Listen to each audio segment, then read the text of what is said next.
sou a Chayala. Oi, eu sou o Vinícius.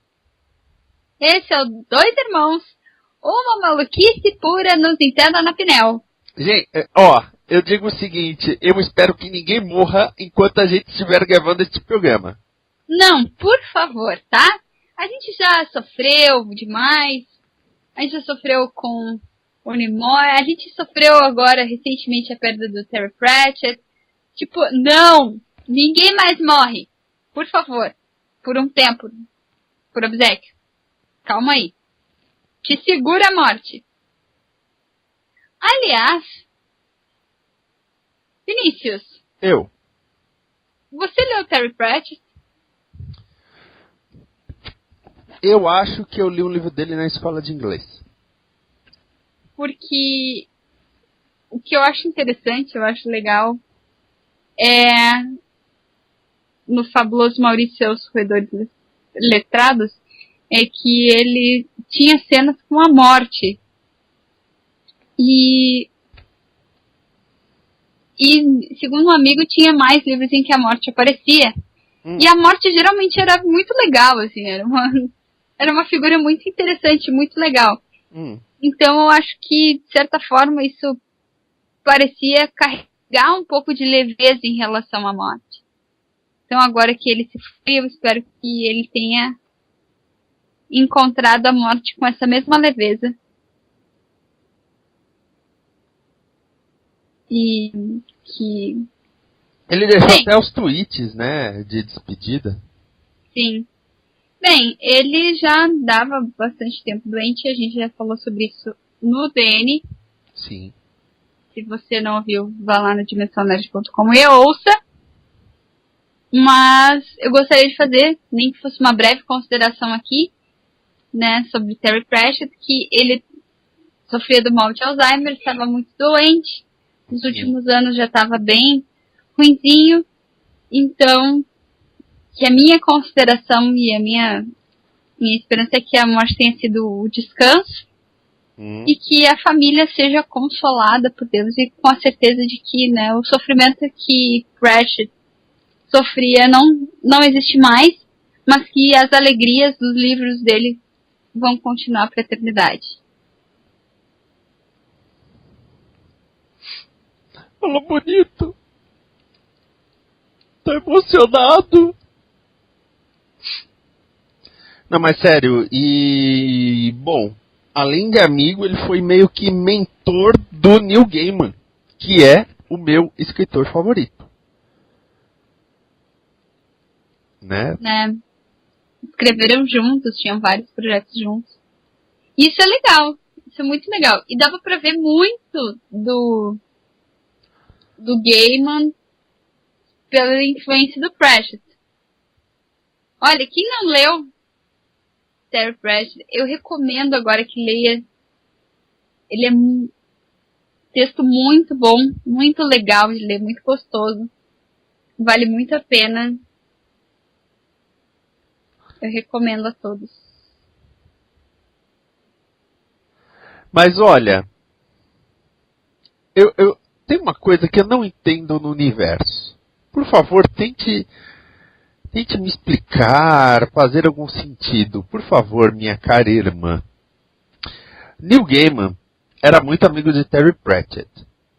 Terry Pratchett foi uma inspiração para Neil Gaiman escrever livros. Certo? Certo. A forma e tudo mais. E o Neil Gaiman, em entrevistas, já falou dicas que o Stephen King deu para ele de como escrever, de ritmos e tudo mais, correto? Correto.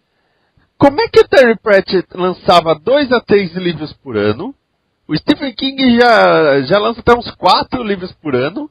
E se sai um por ano do Neil Gaiman, a gente tem que ficar contente. Porque foi um ano produtivo.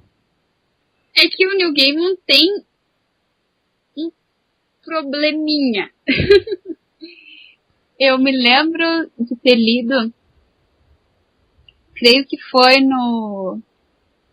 aquele livro de contos, Vinícius, me ajuda a lembrar. Coisas Frágeis? Coisas Frágeis. Eu me lembro de ter lido que ele mesmo admitiu que tem problemas com com prazo, ele acaba se perdendo, ele acaba esquecendo o texto, ele acaba partindo para outro, ele muda o enfoque, ele se distrai e ele acaba se perdendo. Eu me lembro do conto que ele ia escrever para a filha dele de aniversário, que ele demorou para escrever, era pro aniversário de 18, parece que demorou uns 2 anos para escrever. 1 ano e meio. Pois é, imagina.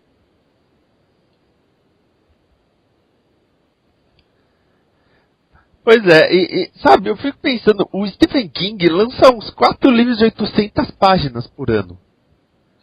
Deve ser uma questão mais de, sabe, de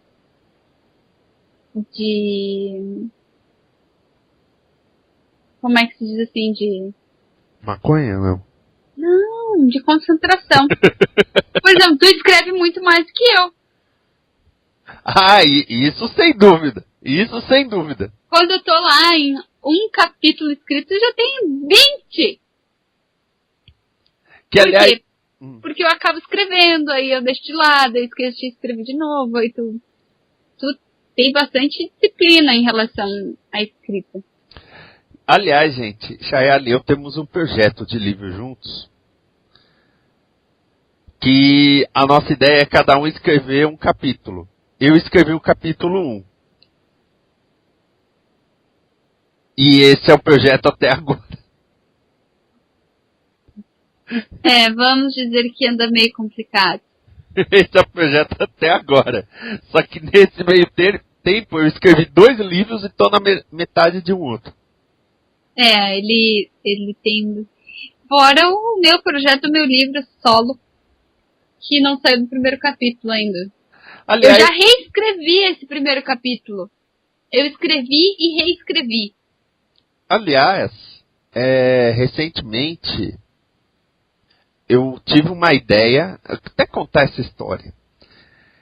Eu estive em um evento, estava voltando desse evento, ouvindo música, de repente me veio a ideia para o livro. E me veio toda a ideia na cabeça, eu mentalizei já o livro todo, toda a estrutura de como ia ser. Eu comprei um caderno e uma caneta e eu escrevi esse livro todo. Eu literalmente escrevi, eu tenho uma cópia física. Tem o verdadeiro manuscrito. O manuscrito. Né? Tenho todo ele escrito, depois foi passado para o computador, deixa eu até ver, tem 55 páginas. Capítulos. Tem 55 capítulos. Bom, e aí eu escrevi ele todo, gostei muito da experiência e logo os personagens voltaram a surgir nas minhas ideias. Aí eu falei, talvez esteja na hora de fazer a continuação. Só que conforme eu comecei a escrever a continuação, eu percebi que estava ficando muito igual ao primeiro. E aí eu falei, não, eu não vou continuar enquanto eu não conseguir ter uma ideia para um rumo diferente para esse livro. E nisso eu já tinha escrito 5 capítulos. Não que esses 5 precisem mudar caso mude a estrutura.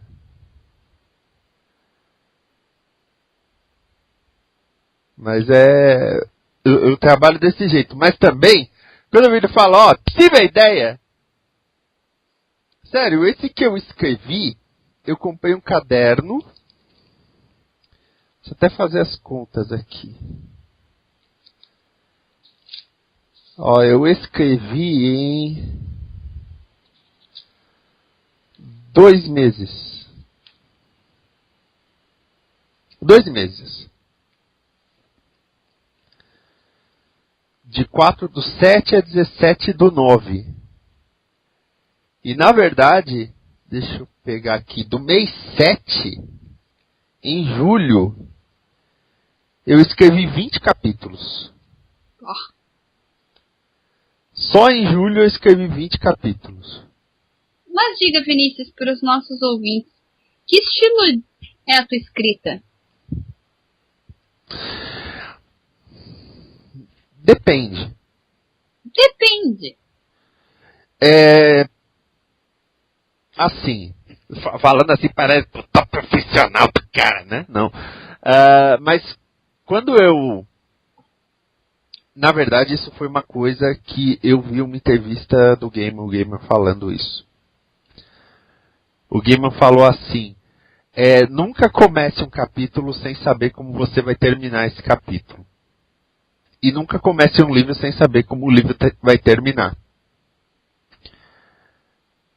Então, eu sempre penso, tá, o que aquele capítulo vai acrescentar? Né? Os capítulos sempre têm que trazer uma evolução. Não pode ser capítulo de novela, por exemplo, que ficam conversando. Ah, você viu que a fulana fez isso? Ah, eu não acredito. E você viu que ela fez aquilo? Ah, eu também não acredito. E sabe, fica nisso. Nesse do manuscrito, quando eu começava um capítulo, era sempre pensando assim, tá, é um livro policial, esse que eu escrevi, e o meu pensamento era basicamente, como é que eu posso emaranhar tudo? Porque eu segui a ideia toda do livro, de maneira em que no meio do livro você não tem a ideia de quem está cometendo os crimes. Ah, então esse livro... Aí tu pensa, não, eu vou seguir pelo lado. E aí no próximo capítulo, tá, como é que eu vou fazer para a pessoa perceber que ela está enganada? Entende? Eu vou jogando. Oi! Nos livros do Universo Combo, é diferente, porque os capítulos são focados em personagens. Então, o meu pensamento já é, ok, o que tem que acontecer com esse personagem agora? Porque tem que andar, né? Como eu falei, o ritmo tem que andar. O que vai acontecer com esse personagem agora? E o capítulo tem que ser com o personagem. Não pode ser alguma coisa acontecendo com outra pessoa e ele faz parte só.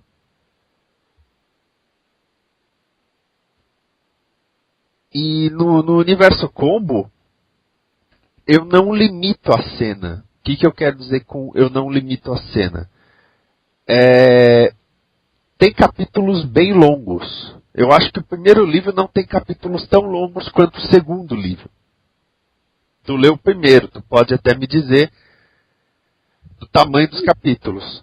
Não, eles são um tamanho bom, assim. Deixa o livro bem dinâmico. Tanto que eu peguei ele pra ler e gostei tanto de ler que foi tudo de uma vez só.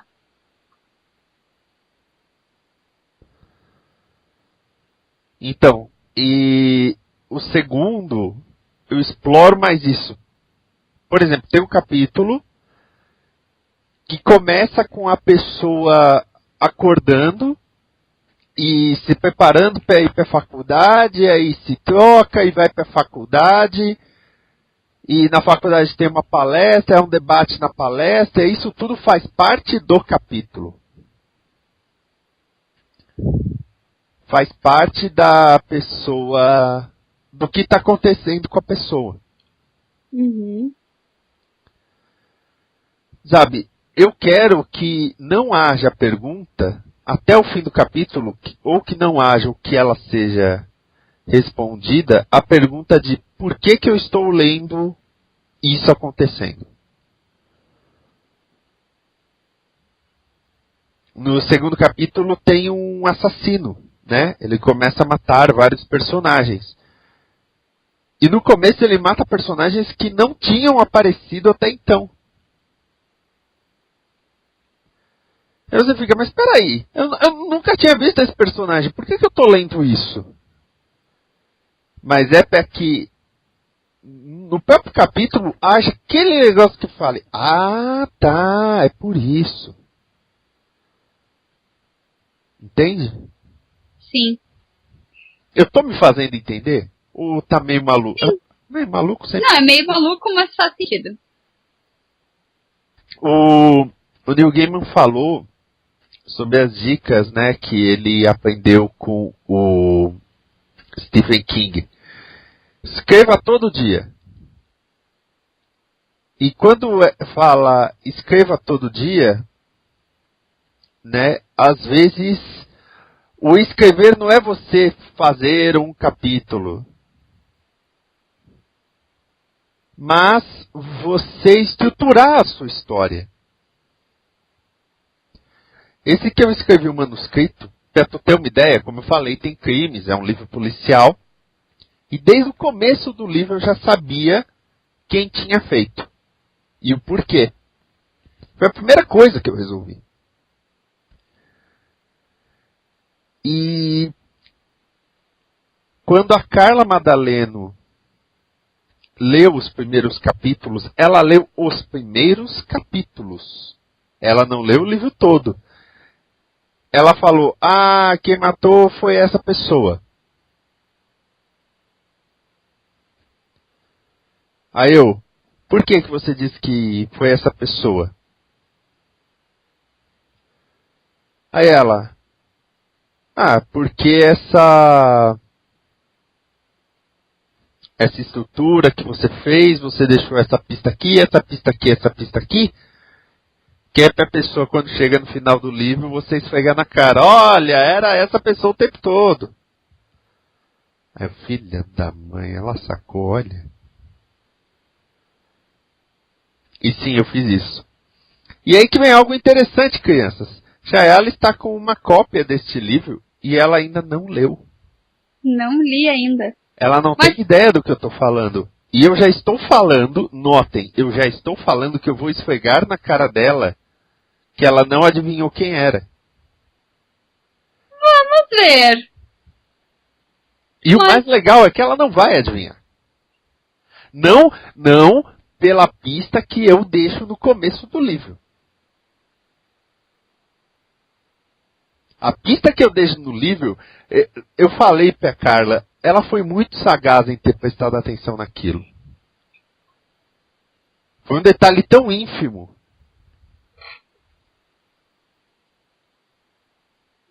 Eu falei, mas então, olha, Vinícius, parabéns. Então, Vinícius, você diria que você escreve livros policiais? Não. Eu escrevo livros. Eu gosto de contar histórias. É legal contar histórias. E sabe uma coisa que é muito particular minha, da minha pessoa, de eu mesmo?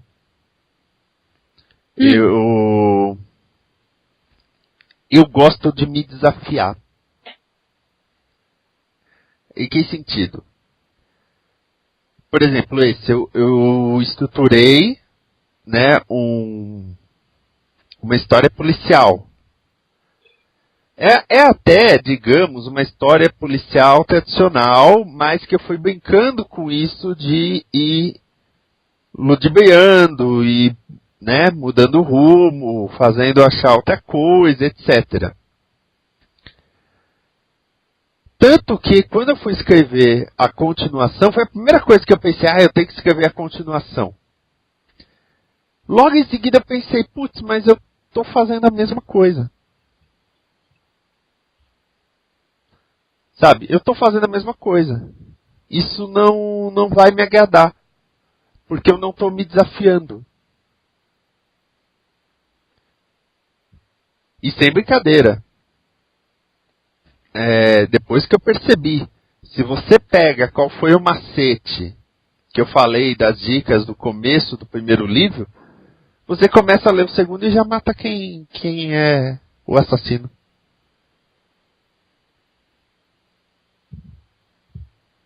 Sabe, eu falei, não, tem que fazer outra coisa diferente. O universo combo é um desafio. Não, o universo combo, por exemplo, o Vinícius pegou as pessoas reais e transformou em personagem.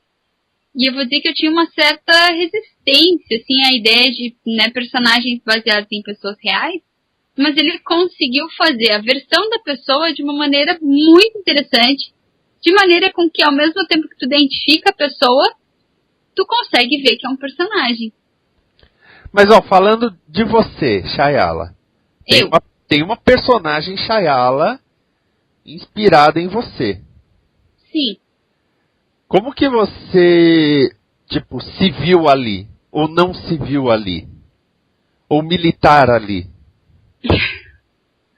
Eu vi um personagem que era bem possível de ser eu. Mas, assim, em todos os momentos falou, nossa, sou eu? Ou era muito perto de ser, mas tinha um detalhe que não era? Não, era muito perto de ser eu. Podia até ter alguns detalhes que não eram, mas eram bem plausíveis ali dentro da situação. Porque, né, realmente, agora também fazendo os quadrinhos, é um lance assim, ok, eu tenho que fazer uma versão fantasia, vamos supor, de uma pessoa que existe. E tá, como que a Shayala reagiria se surgisse um monstro alienígena de 4 metros de altura? Eu não posso simplesmente perguntar isso pra Shayala. Ô Shayala, como que você reagiu quando viu um monstro alienígena de 10 metros de altura? Porque ela não vai saber, ela nunca teve essa experiência. Isso que é divertido. Sabe? Aí a Banda das Galáxias é um negócio assim, eu vou fazer um negócio adolescente, não vai ter assassinato, coisa do tipo, e falando de música. Eu vou falar de música. O que é engraçado, porque eu nunca estou ouvindo nada quando eu estou escrevendo. Bizarro, né? Bizarro. Por coincidência, não é? Ai, não vou escrever nada porque eu sou puto escritor e eu tenho o meu método. Não, coincidiu. Sabe o que é interessante? É que tu acabou descrevendo, né, estilos diferentes. Isso é bem relacionado ao Gaiman. Que o Gaiman consegue ir bem pra fantasia, consegue pegar algo bem, vamos dizer assim, real, até brutal. Ele mistura estilos. E ao mesmo tempo eu acho que o que, vamos dizer assim, une as coisas que o Gaiman faz é que ele consegue às vezes pegar coisas bem brutais e fazer de alguma maneira tu aceitar aquilo sem chocar tanto ou chocando de uma maneira diferente. O Gaiman, ele é minha grande inspiração como autor por causa disso. Ele às vezes parte de um princípio muito comum, como no Coisas Frágeis, um garoto vai numa festa para ver se conhece alguma garota. Mas todas as garotas da festa são alienígenas. Sabe? Ele adiciona esse ponto que é o que faz mudar tudo, né? O ponto de virada, vamos supor. Vamos dizer assim. Sim. E é muito divertido, porque de repente são dois adolescentes, que ele escreve como dois adolescentes, dois jovens adultos, mas que estão lidando com alienígenas. Isso é muito maneiro. E eu acho que ele se desafia muito também. E voltando ao, infelizmente agora falecido Terry Pratchett, o Terry Pratchett tinha já mais uma escrita que era bem voltada para fantasia, só que com elementos bem concretos. Ele conseguia, por exemplo, dentro de uma sociedade de ratos, colocar problemas de uma sociedade humana atual e fazendo até pequenas críticas à sociedade e aos problemas da vida e a maneira como as pessoas lidam com a vida através daquela ilustração da sociedade de ratos que acabaram aprendendo a pensar e falar. E aí eu peguei e fui pesquisar o que a Wikipedia dizia sobre o Terry Pratchett, e aqui diz que ele começou a interesse da literatura de fantasia lendo as obras do Tolkien, aos 13 anos. Deve ver. E é interessante, né, que, claro, né, nós estamos falando de um escritor inglês e dificilmente alguém lá não tenha tido contato com um livro de Tolkien. né? Se bem que todos os países de língua inglesa, em especial, têm desde berço contato com Lewis, né? C.S. Lewis, autor das Crônicas de Nárnia, e J.R.R. Tolkien, escritor do Senhor dos Anéis, O Hobbit, Silmarillion e tantas outras obras. E é legal a gente ver como é que as coisas vão, né, se desenvolvendo, a cabeça das pessoas vão se desenvolvendo em relação ao seu estilo de literatura, porque Tolkien, ele tinha essa literatura bem fantástica, em que ele tinha até uma certa incumbência pessoal de criar uma espécie de lenda da Inglaterra. Ele reclamava que o Reino Unido como um todo não tinha lendas próprias, com exceção do Rei Arthur. E ele sentia falta de ter uma mitologia como os nórdicos tinham, por exemplo, ou os gregos. E aí ele criou, ele mesmo, dentro da ideia dele, achava uma possibilidade de criar como se fosse uma mitologia inglesa, uma mitologia bretã, enfim. E ele era muito amigo de C.S. Lewis, autor das Crônicas de Nárnia, e Lewis já tinha uma ideia de uma literatura fantástica, mais assim, no intuito de ser recreativo, de entrar naquela história, se deliciar na história. Então ele não tinha esse apego a uma possibilidade de seguir uma linha até de mitologia ou de história que fosse. Ele acabava pegando elementos de vários mundos, vários locais e misturava para fazer as histórias dele. Uhum. E essas pessoas acabaram influenciando, por exemplo, né? Tolkien influenciou Terry Pratchett, que dentro do elemento fantástico pegou e fez críticas sociais bem fortes e muito doce, inteligente, que depois também influenciou Gaiman, que usava um elemento fantástico dentro de um contexto corriqueiro, por assim dizer, e que nos fazia aceitar. Eu sempre comento que, por exemplo, O Oceano no Fim do Caminho, quando se lê, tu não questiona muito as coisas fantásticas que acontecem. É como se o mundo fosse daquele jeito. Ele traz o fantástico pro corriqueiro da vida. A tua mente aceita aquilo como o normal, o certo. Como assim, né, o lago não é o oceano? É claro que é. Isso eu acho interessante a gente ver como se desenvolve. E aí agora nós olhamos a tua própria forma de escrever, que tem essa influência do game também, que se multiplica dentro das suas próprias histórias, às vezes sendo mais doce, às vezes sendo mais brutal, às vezes sendo mais fantástico, às vezes sendo mais realista. Então, teve uma pessoa que leu o primeiro livro do Universo Combo e falou: você começa o livro Neil Gaiman e você termina como você mesmo. E eu fiquei pensando nisso, porque ele é uma baita influência, né? E eu quis realmente ir para esse lado. Outras dimensões, viagens no tempo, essas coisas, mas fazer isso parecer como possível. Como o Oceano mesmo. O Oceano, Fim do Caminho, achei maravilhoso. Eu já li umas 3 vezes aquele livro. Eu recomendo a quem não leu que leia.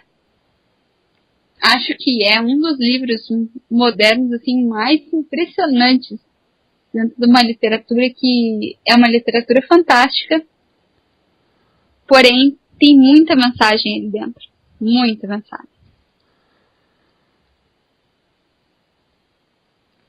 Então, sabe, o Oceano, eu acho um livro riquíssimo por conta disso. Como eu falei, eu só reclamo do fato de que o Neil Gaiman, né, demora biênios para lançar um livro. E ainda para ajudar no Brasil, pegaram Coisas Frágeis e dividiram no meio. É. Bom, o Gaiman imaginou um final alternativo para Nárnia. Ele tinha uma mágoa ali, né? E ficou bem claro que ali tem uma mágoa.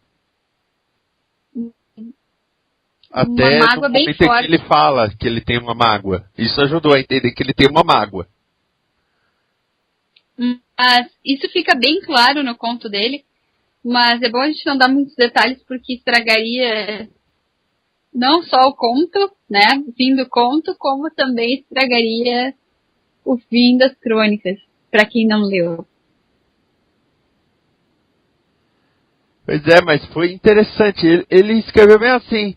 Ah, então, eu não gostei do final do Narnia, eu decidi fazer um outro final.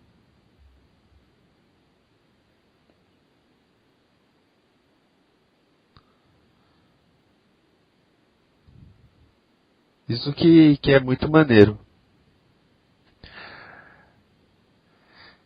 Infelizmente, Terry Pratchett se foi. Eu vou ver se eu consigo uma foto dele com o Neil Gaiman pra vitrine desse programa. O que você acha? Ótimo. Né? E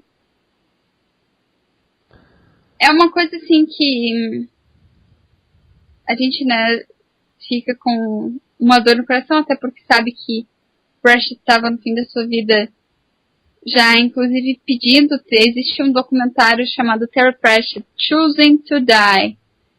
Ele já estava querendo morrer por causa do sofrimento que o Alzheimer lhe proporcionava. E é triste ver que a vida tem essas doenças, essas coisas que são tão desesperadoras a ponto da pessoa dizer assim, eu acho mais digno que eu morra. Mas no DN, o Edson Oliveira deu até a informação que ele tinha lido na hora. Nós gravamos o DN no dia da morte do Terry Pratchett. Estava já bem tocada com isso. Ficou sabendo minutos antes da gravação. Minutos antes da gravação. Sim, eu tenho um problema com gravação, gente. É só ela gravar que alguém morre, é foda isso. Eu vou parar de gravar. Tô zoando com essa cara, viu? Mas o que o Edson Oliveira leu lá, buscou no site, disse que ele faleceu junto da família, amigos e com o gato de estimação dormindo no colo. Tá, com o pé do gato. Isso é digno, gente. Isso é digno.